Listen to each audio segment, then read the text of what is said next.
Well, good morning. This morning our scripture's found in Jonah chapter 2, verse 2, and it goes like this. I cried by reason of mine afflictions unto the Lord, and he heard me. Out of the belly of hell cried I, and thou heardest my voice. Have you ever tried to run away from something? Some difficult thing that you're supposed to do, and eventually it caught up with you anyhow? I know I have.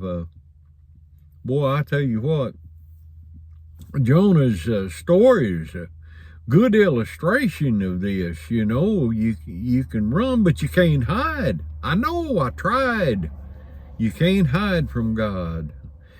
God called Jonah to preach to Nineveh, in a city that was known for its wickedness. Instead of obeying, what did he do? He let hatred and pride guide him. Yeah, that happens to all of us. He decided to flee the opposite direction and go to Tarshish. Why do we sometimes resist God's calling, especially when it seems uncomfortable or challenging to us, and we just don't want to do it? We just stubborn. I know I get stubborn, and I'm sure you do too at times.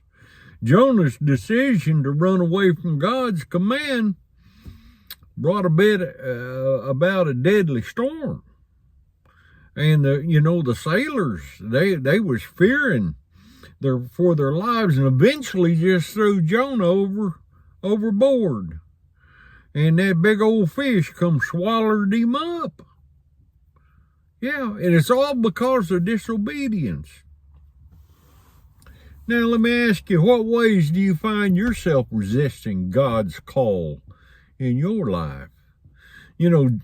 Jonah's story reminds us that running from God, it don't work. It just don't work. When that old fish swallowed Jonah, he had no choice except to own up to his disobedience. And in the belly of that fish, Jonah prayed. He fervently prayed. I mean, that's praying just with all of his might, all of his soul.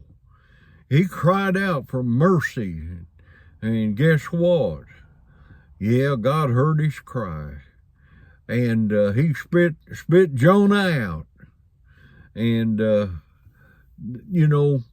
there was a great revival broke out when Jonah got up and started preaching. Even